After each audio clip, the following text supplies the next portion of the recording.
नमस्कार मित्रों, Maruti group of education की तरफ से जारी की गई ऑनलाइन कक्षाओं में मैं मुकेश शर्मा आपका हार्दिक स्वागत करता हूं। आज मैं आपको गणित विषय के कुछ प्रारंभिक बिंदुओं को लेकर, जो कि हमारे कंपटीशन एग्जाम के लिहाज से भी काफी महत्वपूर्ण और कक्षा 9 से लेके 12 तक के जितने भी बच्चे हैं, यानी कि जो गणित पढ़ना चाहते हैं, उन सभी के लिए ये वीडियो बहुत जरूरी है। सबसे पहले स्टार्ट करते हैं संख्या पद्धति।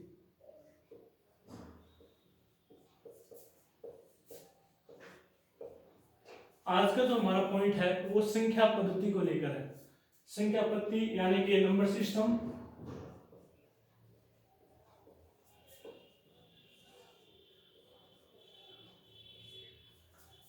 नंबर सिस्टम, देखो जहां से बात आती है संख्या से कि संख्या क्या है।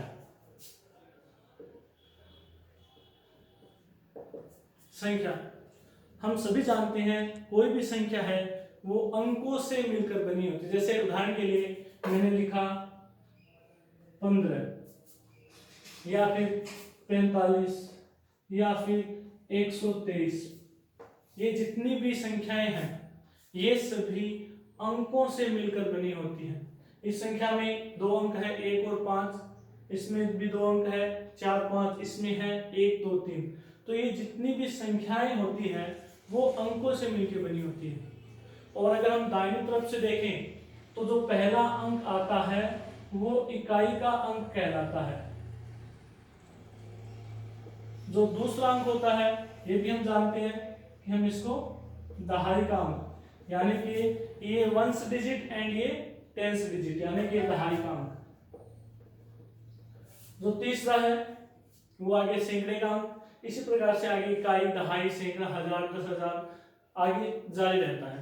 लेकिन कोई भी संख्या जब हम बनाते हैं, कोई भी संख्या जब हम बनाते हैं तो इसमें हम इकाई के अंक को 1 से गुणा करते हैं, प्लस दहाई के अंक को 10 से गुणा करते हैं, प्लस जो सैकड़े का अंक है उसको हम 100 से गुणा करते हैं। और अगर आगे भी इकाई, दहाई, सैकड़ा के आगे भी है तो हम उसको 1000 से, फिर 10,000 से गुणा करते हैं। जैसे मैं इसकी बात करता हूँ, ये एक संख्या है 123। तो मैं इस संख्या 123 को बनाना है तो इसमें जो इकाई का अंक 3 है, 3 को मुझे 1 से, 2 को मुझे 10 से और 1 को मुझे 100 से गुणा करके जोड़ना है। ऐसा करने पर ही हमारे पास यह एक संख्या आएगी। 3 + 20 + 100 यानी कि 123। तो हमें ये ध्यान रखना है कि कोई भी संख्या है वो अंकों से मिलकर बनी होती है। जो प्रारंभिक दाईं ओर से जो पहला अंक है वो इकाई का, फिर दहाई का, फिर सैकड़े का, और आगे इसी प्रकार से ये क्रम जारी रहता है। दूसरा कि किसी भी संख्या को बनाने के लिए, किसी भी संख्या को बनाने के लिए हमें इकाई के अंक को 1 से, दहाई के अंक को 100 से, सैकड़े के अंक को इकाई के अंक को 1 से, दहाई के अंक को 10 से और सैकड़े के अंक को 100 से गुणा करना पड़ता है। और अगर आगे 1000 का अंक है तो उसको हम 1000 से गुणा कर देते हैं। इस प्रकार से कोई संख्या बनती है। जैसे मैं कोई संख्या लेता हूं xy, ये कोई संख्या है xy, लेकिन ये बनी कैसे है? ये बनी है y जो कि इकाई का अंक है उसको 1 से गुणा करने पर, और जो दहाई का अंक है x उसको 10 से गुणा करने पर जब हम जोड़ते हैं तो हमारे पास संख्या xy आती है। यानी कि ये जो संख्या हो जाएगी ये हो जाएगी y + 10x, y + 10x, ये हमारी संख्या है। तो हमें ध्यान रखना है कि संख्या अंकों से मिलकर बनी होती है। इकाई के अंक को 1 से, दहाई के अंक को 10 से, सैकड़े के अंक को 100 से गुणा करने पर और उनका योग करने पर हमें संख्या प्राप्त होती है। अब इसमें आगे अगर हम देखें संख्याओं के बारे में,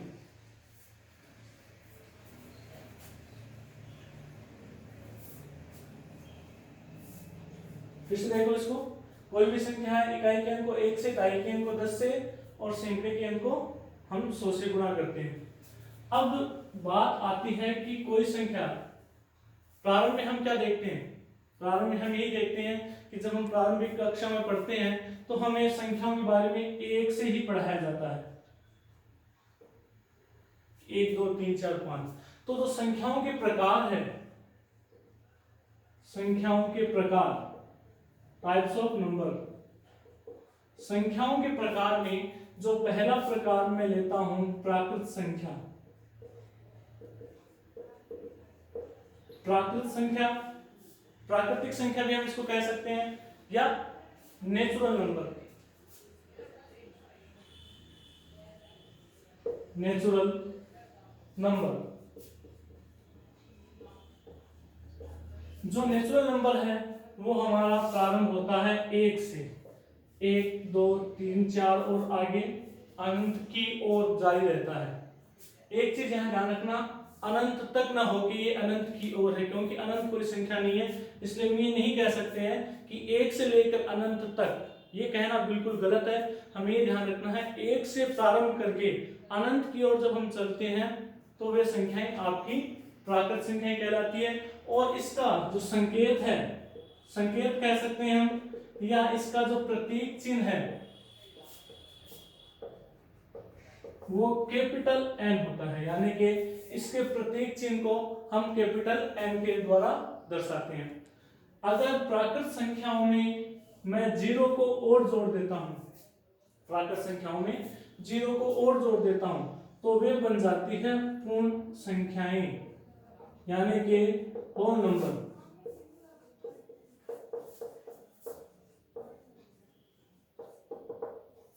होल नंबर्स, पूर्ण संख्याएं। अगर आप 0 को जोड़ देते हो प्राकृत संख्याओं में, यानी कि नेचुरल नंबर में 0 को जोड़ दें, अर्थात 0 1 2 3 4 एंड सो ऑन, आगे की ओर जारी है, आप ये लिख सकते हो अनंत की ओर, तो ये जो संख्याएं हैं ये आपकी पूर्ण संख्याएं कहलाती है। और इनका जो प्रतीक चिन्ह है, पूर्ण संख्याओं का प्रतीक चिन्ह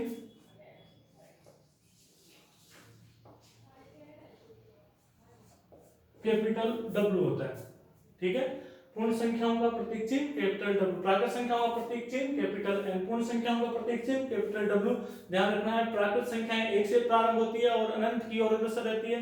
पूर्ण संख्याएं, अगर हम प्राकृत संख्याओं में 0 को और ऐड करते हैं, एक चीज और ध्यान रखना है कि जैसे मैंने लिखा 8.4, ये क्या है, क्या ये प्राकृत संख्या है, क्या ये पूर्ण संख्या है? तो हमें ये ध्यान रखना है, ना ही ये प्राकृत संख्या में आएगा और ना ही ये पूर्ण संख्या में आएगा, ठीक है ना, ये दोनों में ही नहीं आता है। उसके बाद में तीसरा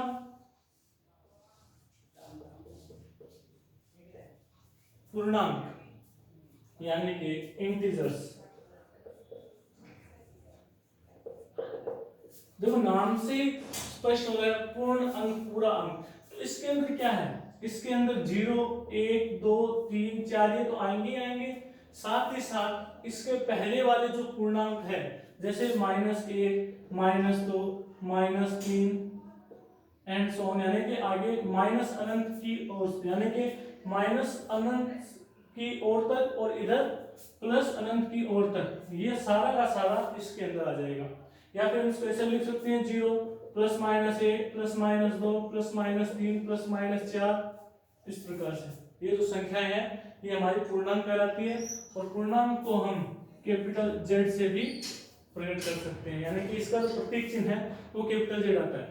तो ध्यान रहे, अभी हमने तीनों के बारे में पढ़ा है। प्राकृत संख्या साधारण सी बात है, 1 से प्रारंभ होती है। पूर्ण संख्या प्राकृत में अगर हम 0 को जोड़ देते हैं। पूर्णांक संख्या जितनी भी प्लस माइनस के पूर्णांक है वो लेने पर हमारे पास पूर्णांक संख्या आ जाएगी। आई बात समझ में? अब आगे चलते हैं।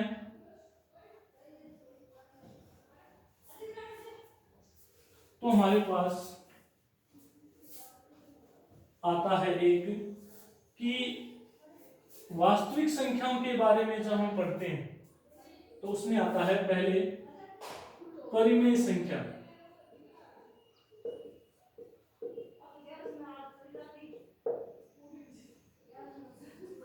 परिमेय संख्या, परिमेय संख्या देखो ये कक्षा 9th के अंदर अभी जो हाल फिलहाल नया जो कोर्स जारी हुआ है एनसीईआरटी का, उसमें जो पहली प्रश्नावली आपकी आएगी वो संख्या पद्धति के ही नाम से।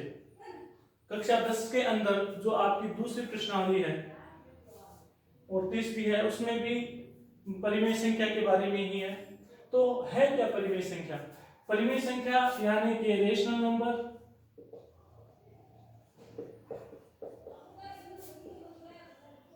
रेशनल नंबर क्या होता है, इसकी एक साधारण सी परिभाषा दे रखी है परिमेय संख्याओं की कि कोई भी संख्या जिसे हम p बटा q, और p और q वहां पे पूर्णांक लिए गए हैं, साथ ही ये ध्यान रखना है कि q का मान 0 नहीं होना चाहिए, यानी कि किसी भी संख्या को हम अंश बटा हर के रूप में लिख सकें, यानी p अपॉन q के रूप में रिप्रेजेंट कर सकें।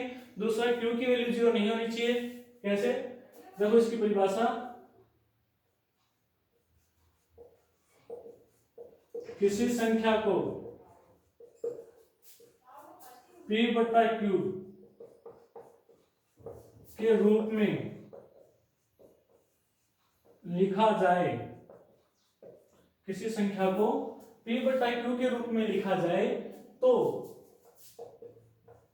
वह संख्या क्या कहलाती है, वह संख्या हमारी परिमेय संख्या कहलाती है। ये हमें ध्यान रखना है। एक चीज और है इसमें कि p और q के बारे में हमें ये जानकारी मिलती है कि p और q बिलोंग्स टू z, और z का मतलब अभी हमने देखा था पूर्णांक संख्या है। p और q क्या होने चाहिए, पूर्णांक होने चाहिए, और दूसरा q का मान 0 नहीं होना चाहिए। ठीक है, तो ये परिमेय संख्या, जैसे मैंने कोई भी संख्या लिखी 3/5, 2/7, इस प्रकार से और भी कोई संख्या हो सकती है। इसके बाद में आता है अपरिमेय संख्याएं। और हाँ, एक चीज और, परिमेय संख्याओं को प्रतीक चिन्ह हम q के रूप में प्रदर्शित करते हैं। इसके लिए प्रतीक चिन्ह r नहीं आता है, इसके लिए प्रतीक चिन्ह q आता है। अपरिमेय संख्याएं, अपरिमेय संख्याएं इसकी उलट हो जाएगी कि वे संख्याएं जिन्हें हम p बटा q के रूप में रिप्रेजेंट नहीं कर पाते हैं। दूसरा एक चीज और कि अपरिमेय संख्याएं जो होती है वो कौन सी होती है, वे वास्तविक संख्याएं जो परिमेय संख्याएं नहीं होती है वे हमारी अपरिमेय संख्याएं कहलाती है। यानी कि अपरिमेय संख्याएं कौन सी होगी, वे वास्तविक संख्या। देखो यहाँ पे वास्तविक नाम आ रहा है कि हम बात जो संख्याओं को लेकर कर रहे हैं वो सारी की सारी वास्तविक संख्याओं को लेकर चल रहे हैं कि वास्तविक संख्या, क्योंकि संख्याओं में वास्तविक संख्या और काल्पनिक संख्याएं दो प्रकार की हो सकती है। काल्पनिक संख्याओं के बारे में हम अभी अध्ययन नहीं कर रहे हैं, हम केवल वास्तविक संख्याओं के बारे में पढ़ रहे हैं। जैसे मैंने कहा 5, 7 तो वास्तव में है, मौजूद है, तो हम इनके बारे में पढ़ रहे हैं। 4 पेन, इसका मतलब 4, तो हमें पता है कि वास्तव में हम वास्तविक संख्याओं के बारे में अध्ययन कर रहे हैं। और वास्तविक संख्याओं के जो प्रकार हैं उसमें परिमेय और अपरिमेय है। यानी कि अपरिमेय संख्याएं कौन सी होगी, वे वास्तविक संख्याएं जो परिमेय संख्याएं नहीं है, या वास्तविक संख्याओं में परिमेय संख्याओं को छोड़ के जितनी संख्याएं बच जाती है वे हमारी अपरिमेय संख्याएं कहलाती है। ठीक है, यानी कि रियल नंबर वास्तविक संख्याएं, उनमें से अगर हम माइनस कर देते हैं रेशनल नंबर परिमेय संख्याएं, अगर हम रियल नंबर में से रेशनल नंबर को माइनस कर देते हैं तो जो संख्याएं बचती है वो हमारी क्या आती है, इरेशनल नंबर आती है। यानी कि इरेशनल नंबर कौन सी होगी, real number minus rational number. Real number को हम कैपिटल R से प्रकट करते हैं, जो प्रतीक चिन्ह है रियल नंबर का वो कैपिटल R है, और रेशनल नंबर का प्रतीक चिन्ह Q है, तो R माइनस। अच्छा, इसमें आती कौन कौन से, मान लो ये कहा जाए कि कोई दो उदाहरण बताइए, तो इसके उदाहरण कौन कौन से हो जाएंगे। इसके उदाहरण में √2 जैसे है, √3, √5, ये जो है पाई भी एक अपरिमेय संख्या है, जो e आता है एक्सपोनेंशियल, वो भी क्या है, एक अपरिमेय संख्या। इस प्रकार से ये सारी पाई के बारे में आपको बता देता हूं कि पाई जिसका हम मान 22/7 भी लिया जाता है लगभग मान, तो पाई जो है वो आता है अपरिमेय संख्याओं के अंतर्गत, जबकि 22/7 किस में आएगा, 22/7 आएगा परिमेय संख्या। क्योंकि हमारी परिमेय संख्या की परिभाषा क्या कहती है कि किसी भी संख्या को हम p बटा q के रूप में लिख सके, p और q दोनों का मान पूर्णांक होना चाहिए, q का मान 0 नहीं होना चाहिए। तो 22/7 जो है वो परिमेय संख्या को प्रदर्शित कर रहा है। इसलिए हमें ये ध्यान रखना है कि जो 22/7 है ये एक परिमेय संख्या है, जबकि पाई जो है वो एक अपरिमेय संख्या आती है। ठीक है, तो एक बार एक चार्ट के द्वारा हम इसको देख लेते हैं कि कोई चार्ट हम बनाते हैं वास्तविक संख्याओं का या संख्याओं का, तो उसके अंदर हम इसको कैसे रिप्रेजेंट करेंगे।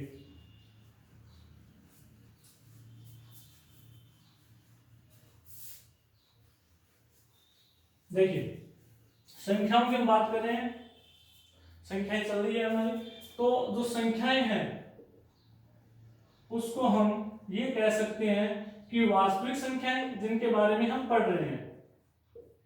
क्योंकि कोई भी कंपटीशन की तैयारी अगर हम कर रहे हैं तो उसमें जब संख्या पत्ती के सवाल आते हैं तो वास्तविक संख्याओं से, हाँ अगर आपने साइंस मैथ ले रखी है तो आगे अगर कोई आता है उसमें आप काल्पनिक संख्याओं को शामिल कर सकते हैं कि इसके भी सवाल आते हैं, लेकिन अधिकांशतः हमारे वास्तविक संख्याओं के सवाल आएंगे। तो काल्पनिक संख्याएं, वास्तविक संख्याएं और काल्पनिक संख्याएं। जो वास्तविक संख्याएं हैं इसके दो भाग, देखो फिर कह रहा हूं मैं काल्पनिक संख्याओं की हम बात नहीं करते हैं, क्योंकि काल्पनिक संख्याएं कौन सी होती है, काल्पनिक संख्याएं जिनकी हम कल्पना करते हैं, इमेजिनरी, जैसे अंडर में -2, अंडर में -4, इस प्रकार की जो संख्याएं हैं, वर्गमूल में ऋणात्मक संख्या आ जाती है तो वो काल्पनिक संख्याएं कहलाती है। हम बात कर रहे हैं केवल वास्तविक संख्याओं की। इनका अगर हमें अध्ययन करना है तो हमें आगे की कक्षा, जैसे 11th साइंस है उसमें मैथ्स में हम इसका अध्ययन करते हैं, किया भी होगा, लेकिन वास्तविक संख्याओं का अध्ययन हमारे 10वीं तक है, आगे भी जारी है। कंपटीशन के दौर के अंदर अगर हम उसके संदर्भ में बात करें तो वास्तविक संख्याएं ही हमारे काम में आती है। तो वास्तविक संख्याओं में परिमेय और अपरिमेय संख्या, परिमेय संख्या और अपरिमेय संख्या। परिमेय संख्या के बारे में पढ़ा है, वे संख्या है जिन्हें हम p/q के रूप में लिख सकते हैं। परिमेय संख्या क्या रहती है, वास्तविक संख्या यानी कि रियल नंबर, रियल नंबर। परिमेय संख्या रेशनल नंबर, अपरिमेय संख्या इरेशनल नंबर। परिमेय संख्या जिसे हम p/q के रूप में व्यक्त कर सकते हैं, q का मान 0 नहीं होना चाहिए, साथ ही साथ p और q दोनों पूर्णांक होने चाहिए। अपरिमेय संख्या वे संख्याएं हैं, वे वास्तविक संख्याएं हैं जो कि परिमेय संख्या नहीं है। इसके उदाहरण की हम बात करें, √2, √3, √5 और भी बहुत सी है। परिमेय संख्याओं में आप कोई भी संख्या ले सकते हो, 5, 7, 3, और आप ये भी कह सकते हो कि जो ये प्रकार आते हैं, कौन से, प्राकृत संख्या, पूर्ण संख्या, पूर्णांक संख्या, ये सारे के सारे किसके प्रकार हैं, ये परिमेय संख्याओं के प्रकार है।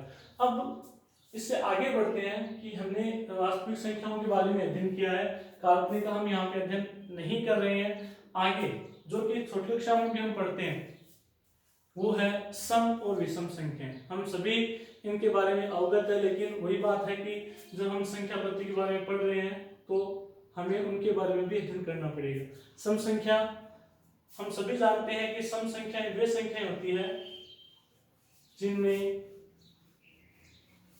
इकाई का अंक 0, 2, 4, 6, 8 हो। यानी कि अब हम बात कर रहे हैं सम संख्या के बारे में। सम संख्या इवन नंबर और विषम संख्या ऑड नंबर।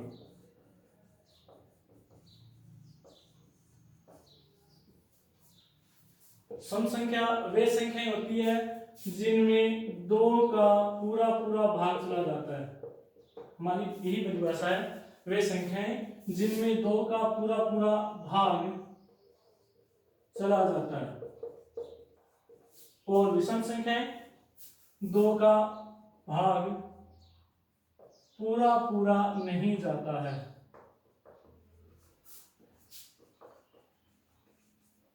यानी कि सम संख्याएं कौन सी है जिनमें 2 का पूरा पूरा भाग चला जाता है, या हम ये भी कह सकते हैं ऐसी संख्याएं जिनमें इकाई का अंक 0, 2, 4, 6, 8 आए वे संख्याएं सम संख्याएं कहलाती है। इसके अलावा जो संख्याएं हैं वे विषम संख्याएं कहलाती है। तो ध्यान रखें, इसके अंदर 2 का पूरा पूरा भाग चला जाता है और इसमें 2 का पूरा पूरा भाग नहीं जाता। अब रही बात कि 2 का पूरा पूरा भाग, तो यहां से फिर बात आ जाती है भाजकता के नियमों की कि भी हमें कैसे पता लगेगा किसी संख्या में 2 का भाग जाता है या नहीं जाता है, किसी संख्या में 3 का भाग जाता है या नहीं जाता है, 5 का भाग जाता है या नहीं जाता है। तो अब हम भाजकता के नियमों को थोड़ा सा देख लेते हैं कि कोई संख्या किस अंक से विभाजित हो रही है। तो बात करते हैं भाजकता के नियमों की। सम संख्या, विषम संख्या साधारण सी बात है, हम सभी जानते हैं इनके बारे में। अब हम भाजकता के नियम,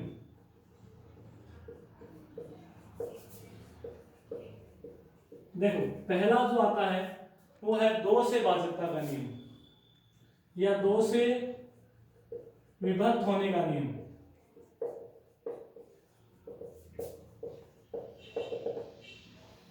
2 से विभक्त होने का नियम, 2 से विभक्त होने का नियम क्या है? वही बात वापस जो सम संख्याओं के बारे में है। यदि किसी संख्या में इकाई का अंक क्या हो, इकाई का अंक 0, 2, 4, 6, 8 आए, वे क्या आएगी? अगर कोई संख्या जिसमें इकाई का अंक 0, 2, 4, 6, 8 हो, उसमें 2 का पूरा पूरा भाग चला जाता है।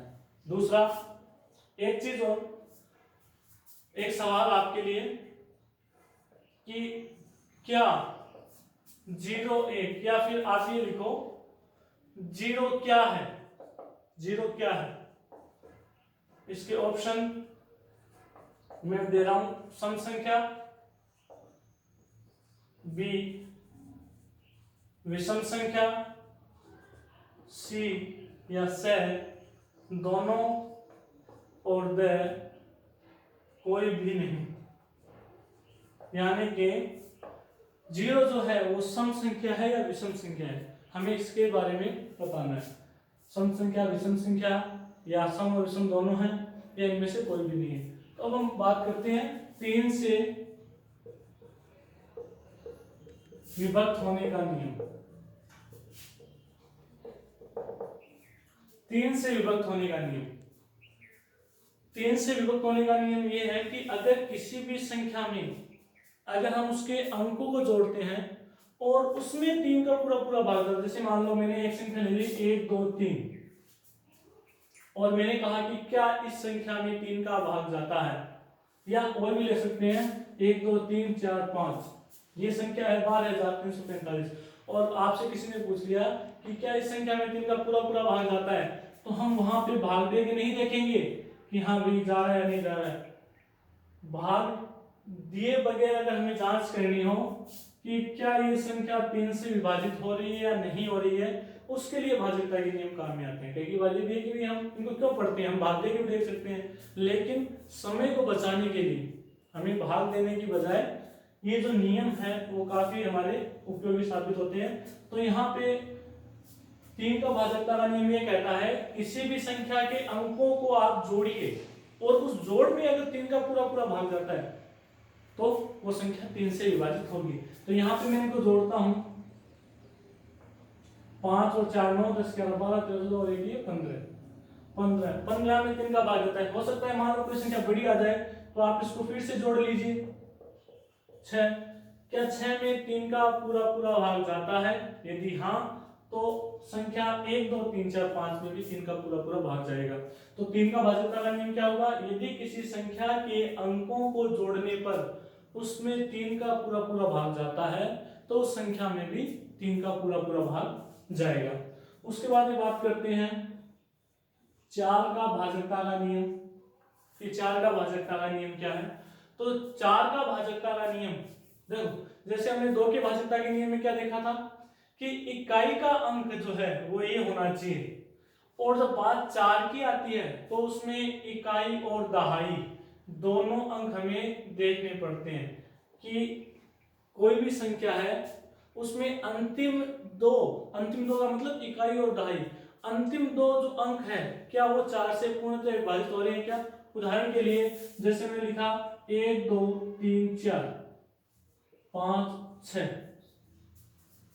ये एक संख्या दे रखी है और आपसे पूछा है कि क्या इस संख्या में 4 का पूरा पूरा भाग जाता है या नहीं जाता है।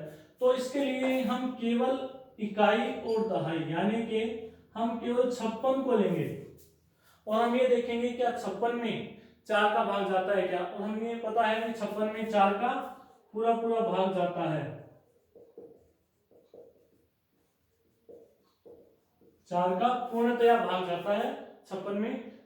तो इस पूरी संख्या में भी 4 का पूरा पूरा भाग जाएगा। ये आपका 4 का भाजकता का नियम है कि यदि किसी संख्या के अंतिम दो यानी इकाई और दहाई के अंतिम दो अंक 4 से पूर्णतया विभाजित है तो वह संख्या भी 4 से पूर्णतया विभाजित होगी।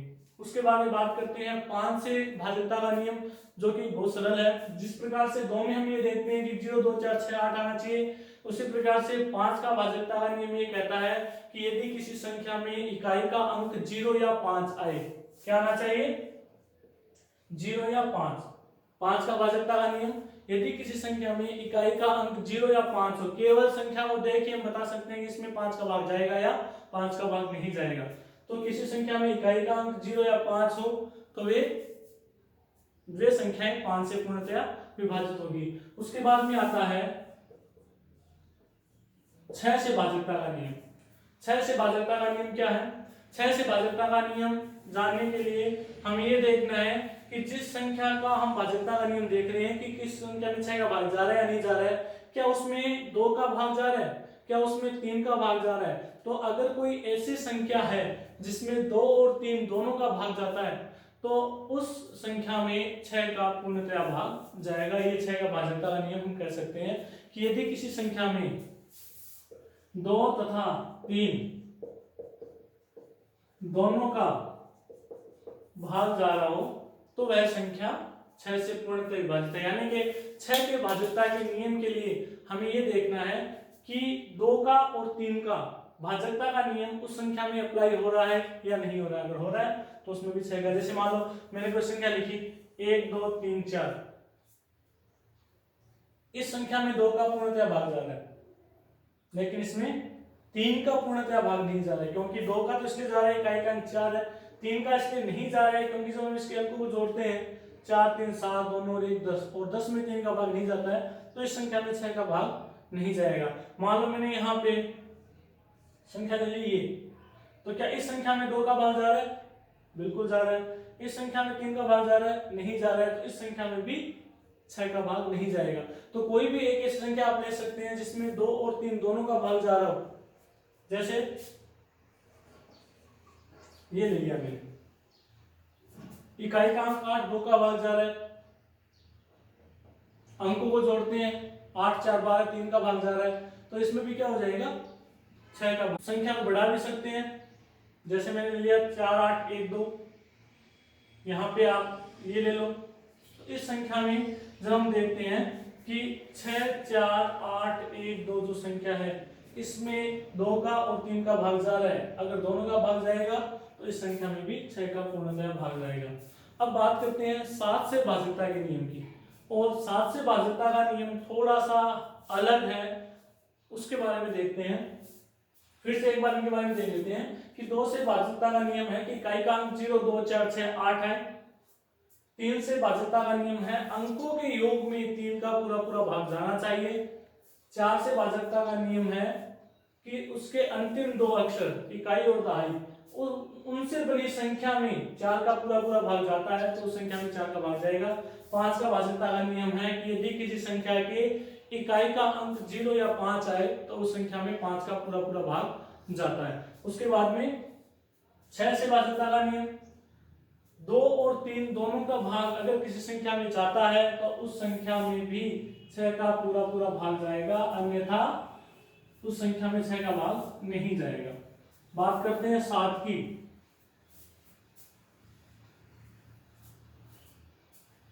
7 का भाजकता का नियम, तो देखो 7 का भाजकता का नियम क्या कहता है कि अगर आपके पास जो संख्या है, अगर कोई संख्या है वो 3 अंकों की है, जैसे 4 5 3, ये 3 अंकों की संख्या है।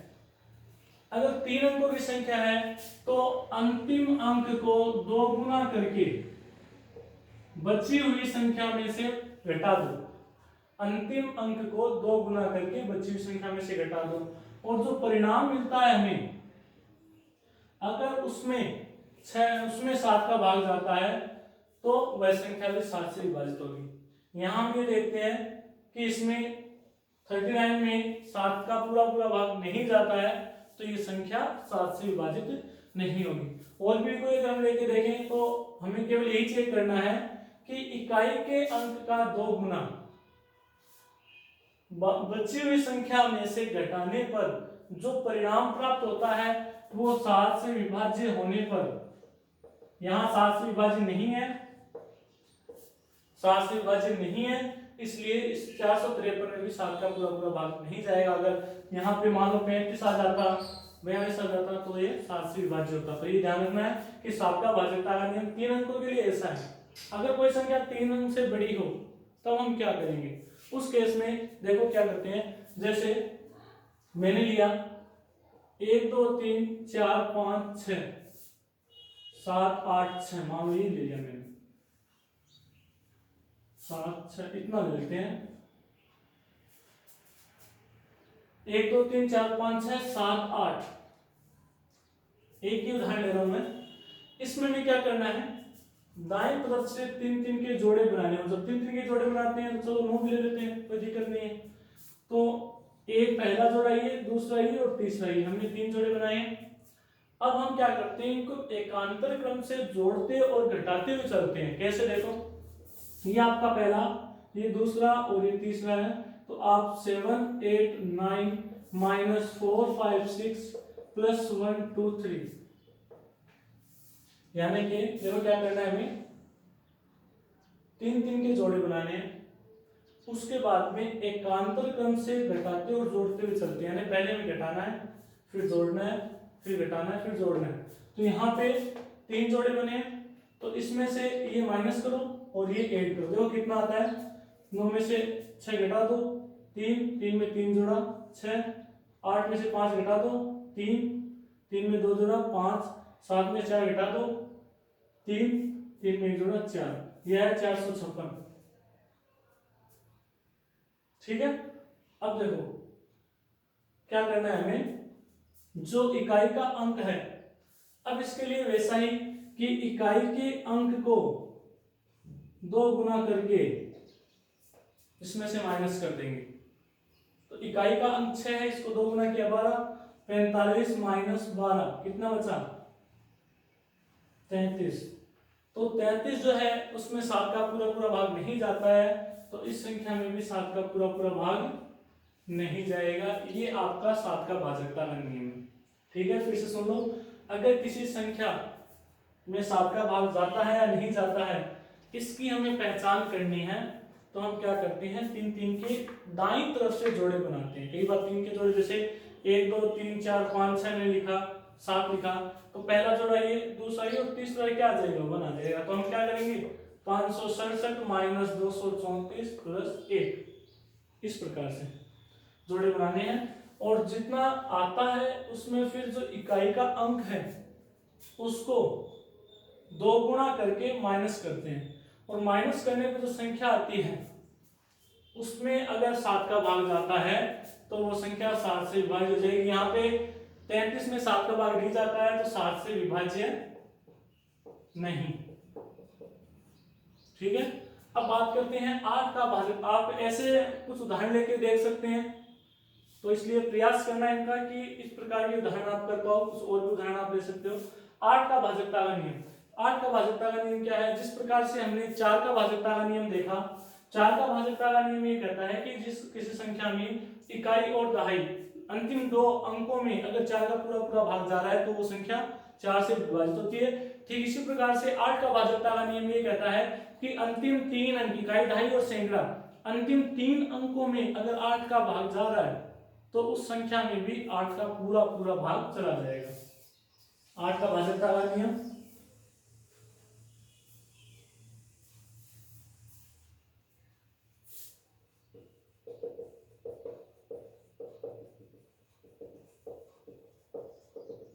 8 का भाजकता का नियम, यदि किसी संख्या में अंतिम 3 अंक, जिसको हम इकाई, दहाई और सैकड़ा कहते हैं, अगर अंतिम 3 अंकों में 8 का पूरा पूरा भाग जाता है तो उस संख्या में 8 का पूरा पूरा भाग जाएगा। ठीक है, किसी संख्या के अंतिम 3 अंकों में 8 का पूरा पूरा भाग जाता है तो उस संपूर्ण संख्या में, या वो संपूर्ण संख्या 8 से पूर्णतया विभाजित होगी। 9 की बात करते हैं। 9 का भाजकता का नियम, 9 का भाजकता का नियम क्या कहते हैं? जिस प्रकार से 3 का भाजकता का नियम हमें ये कहता है कि किसी भी संख्या के अंकों को जोड़ने पर प्राप्त संख्या में अगर 3 का पूरा पूरा भाग जाता है तो वो संख्या 3 से पूर्णतः विभाजित होती है। इसी प्रकार से 9 का भाजकता का नियम भी वैसा ही है कि अगर किसी भी संख्या के अंकों को जोड़ने पर उसमें 9 का भाग जाता है तो उस दी गई संख्या में भी 9 का पूरा पूरा भाग जाएगा। जैसे 1 2 3 4, या आगे ले लेते हैं 5 6। अगर मैं इसको जोड़ता हूं 1 + 2 3, 3 और 6, 4 10, 5 15, 21। 21 में 9 का भाग नहीं जाता है तो इस संख्या में नहीं जाएगा। ठीक है, लेकिन अगर मैं यहाँ पे 1 6 और ले लेता हूं तो अभी हो गया 21 और 6 27। तो इसके अंकों के योग में 3 का भाग जा रहा है तो इस संख्या में भी 3 का नहीं 9 का पूरा पूरा भाग जाएगा। 6 और 6 12, 17 21 22 23 25 27। इसके अंकों का योग जो है वो 27 आ रहा है, और 27 को भी अगर हम जोड़ते हैं तो 9 आ रहा है। तो सीधी सी बात है, जिस प्रकार से 3 का भाजकता का नियम है कि अंकों को जोड़ने पर उसमें 3 का पूरा पूरा भाग जाना चाहिए, उसी प्रकार से 9 का भाजकता का नियम ये कहता है कि अंकों को जोड़ने पर अगर उसमें 9 का पूरा पूरा भाग जाता है अंकों के योग में तो उस संख्या में भी 9 का पूरा पूरा भाग जाएगा। 10 का भाजकता का नियम सभी जानते हैं कि अगर किसी संख्या में इकाई का अंक 0 आए तो वो संख्या 10 से पूर्णतः विभाजित, जैसे 50 40 1400। इन संख्याओं में क्या है, इकाई का अंक देखना है, केवल इकाई का अंक 0 है, और अगर किसी संख्या में इकाई का अंक 0 आता है तो उस संख्या में 10 का पूरा पूरा भाग जाता है। अब एक अंतिम बात कर लेते हैं 11 का भाजकता का नियम।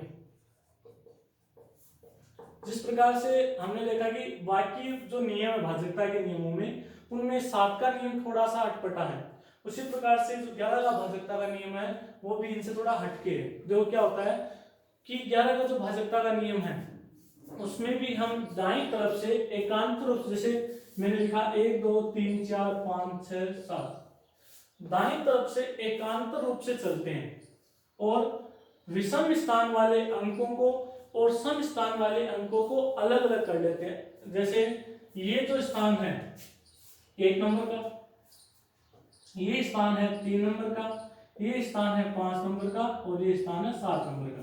यानी कि 1 3 5 7 का मतलब विषम स्थान पर आने वाले अंक, और जो 6 है जो कि 2 नंबर पे है, 4 है जो कि 4 नंबर पे है, और 2 है जो कि 1 2 3 4 5 6 नंबर पे है, ये आगे सम स्थान पे आने वाले अंक। अब हमें करना क्या है कि जो सम स्थान पे अंक आते हैं, सम स्थान वाले अंकों का योग देखो कितना आता है। सम स्थान वाले अंक कौन कौन से हो गए, 6 4 और 2, तो इनको जोड़ लो। एक चीज और ध्यान रखना, एक उदाहरण एक फिर से बताऊंगा। 6 4 और 2 इसका मतलब ये नहीं कि हमने जो सम अंक लिए हैं सम स्थान पे आने वाले अंक, इस उदाहरण में क्या है कि सम स्थान पे सम अंक ही आ रहे हैं, लेकिन ऐसा जरूरी नहीं है। एक और उदाहरण लेके इसको और समझेंगे कि सम स्थान पे आने वाले अंक 6 4 2 आ गए तो इनका योग आया 6 और 4 10 2 12। अब इसी प्रकार से विषम स्थान पे आने वाले अंकों का योग भी हम देखते हैं 7 + 5 + 3 + 1, तो ये आ गया 16। अब इनका अंतर देखो, चाहे 12 - 16 करो या 16 - 12 करो, इनका अंतर या तो 0 आना चाहिए या 11 का गुणज आना चाहिए। अगर ऐसा आता है तब ये संख्या 11 से पूर्णतः विभाजित होती है। यहाँ ऐसा नहीं हो रहा है, इसका मतलब ये संख्या 11 से विभाजित नहीं हो रही है। एक और उदाहरण लेके देखते हैं। जैसे मान लो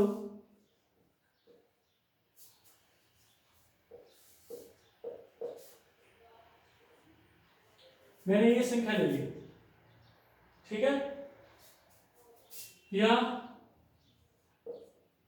इकाई दहाई श्रेणी, यानी कि विषम स्थान पे पहले आ रहा है 7, ये आ रहा है 5, ये आ रहा है 2, और सम स्थान पे हम ले लेते हैं 9, और यहां जैसे मान लो 4 कर दिया, या 5, यहां पे भी 5 ले लेते हैं समझने के लिए ताकि उदाहरण सही हो।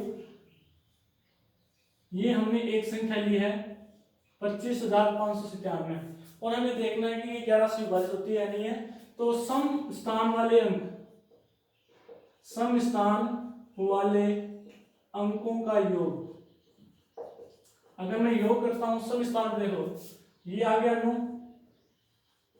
और ये आ गया 5, ये आया 14, और विषम स्थान वाले अंकों का योग, विषम स्थान वाले अंकों का हो गया 7, 5 और 2, यानी कि 14।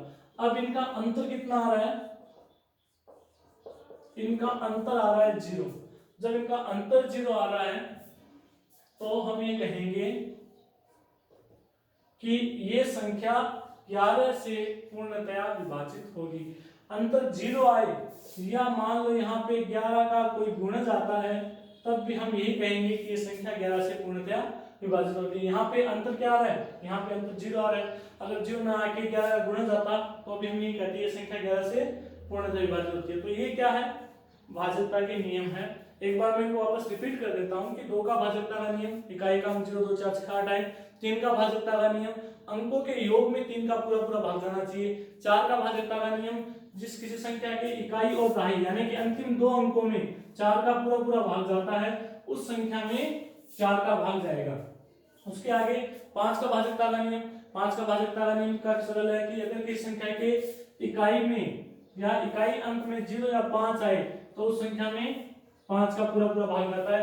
6 का भाजकता का नियम, अगर किसी संख्या में 2 और 3 दोनों का पूरा पूरा भाग जाता है तो उस संख्या में 6 का पूरा पूरा भाग जाएगा। 7 का भाजकता का नियम थोड़ा सा अलग है कि अगर संख्या 3 अंकों की है तो अंतिम अंक को 2 गुना करके दूसरी संख्या में से घटाने पर 7 का गुणज प्राप्त होना चाहिए। अगर 3 अंक की नहीं है, ज्यादा अंकों की है, तो हम पहले उसको 3 अंक की बनाएंगे और उसके बाद बनाते कैसे हैं, दाईं तरफ से 3 के जोड़े बना के एकांतर क्रम से जोड़ना और घटाना, माइनस प्लस करके हम संख्या को 3 अंकों की बनाते हैं, और फिर वापस वही नियम कि अंतिम संख्या का 2 गुना बची हुई संख्या में से माइनस करते हैं, और हमें जो रिजल्ट प्राप्त होता है उसमें 7 का पूरा पूरा भाग जाना चाहिए। 8 का भाजकता का नियम, इकाई, दहाई और सैकड़ा 3 अंकों से बनी संख्या में अगर 8 का पूरा पूरा भाग जाता है तो उस पूरी संख्या में 8 का पूरा पूरा भाग जाएगा। 9 का भाजकता का नियम जिस प्रकार से 3 का है कि अगर अंकों के योग में 9 का पूरा पूरा भाग जाता है तो उस संख्या में भी 9 का पूर्णतया भाग जाएगा। 10 इकाई का अंक 0 आना चाहिए। 11 के अंदर अभी हमने देखा कि सम स्थान वाले अंकों का योग करते हैं, विषम स्थान वाले अंकों का योग करते हैं और उनका अंतर करते हैं, माइनस करते हैं। माइनस करने पे 0 आना चाहिए या 11 का गुणज हमें प्राप्त होना चाहिए। अगर ऐसा आता है तो वो संख्या 11 से पूर्णतः विभाजित होगी। अब थोड़ा सा पहले इसके बारे में कि 0 क्या है। तो 0 एक सम संख्या है। 0 एक सम संख्या है। ध्यान रहे कैसे, क्योंकि सम संख्या की परिभाषा देखो क्या है। सम संख्या की परिभाषा हमारी ये कहती है कि यदि किसी संख्या में 2 का पूरा पूरा भाग जाता है तो 0 में 2 का पूरा पूरा भाग जाता है, ठीक है। 0 में 2 का पूरा पूरा भाग जाता है।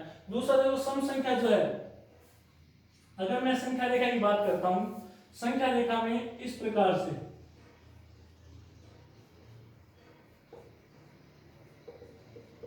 ये संख्या रेखा है आपकी,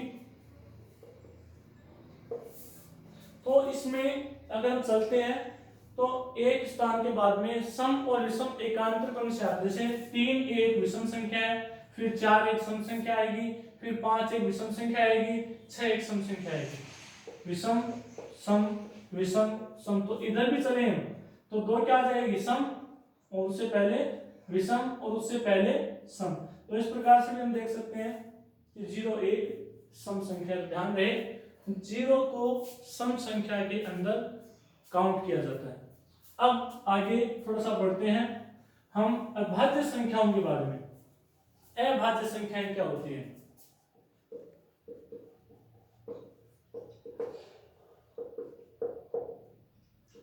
अभाज्य संख्याएं।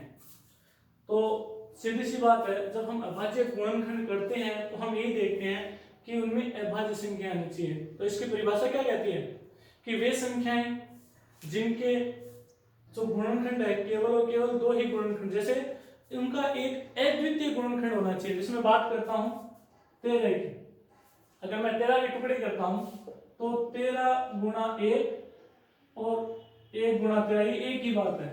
तो ये इनका गुणनखंड इसी प्रकार से, हम इसको दूसरे तरीके से परिभाषित करें अभाज्य संख्या को, तो हम ये कह सकते हैं कि अभाज्य संख्याएं वे संख्याएं कहलाती है जिनमें या तो खुद का भाग जाता है या एक का भाग जाता है। यानी कि वे संख्याएं जो खुद से और एक से विभाजित होती है अभाज्य संख्याएं कहलाती है। जैसे 5 एक अभाज्य संख्या है।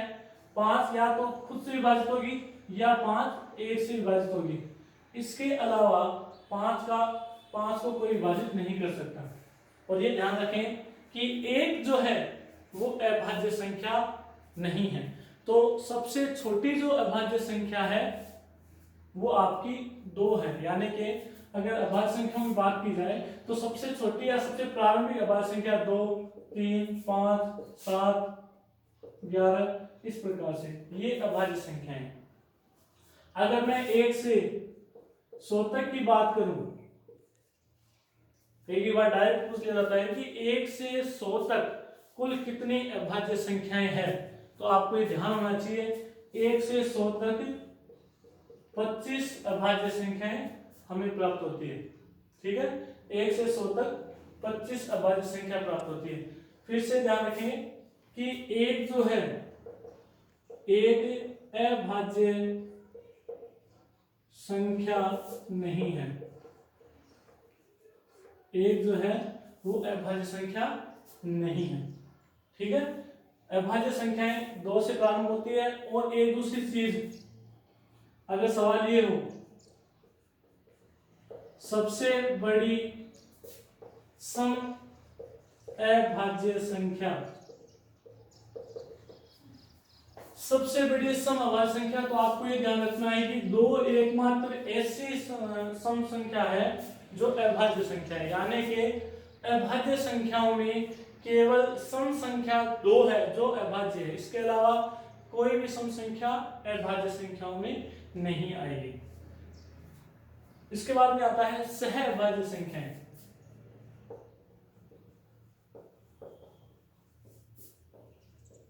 अभाज्य संख्याएं यानी प्राइम नंबर और सहअभाज्य संख्या यानी कि को प्राइम नंबर।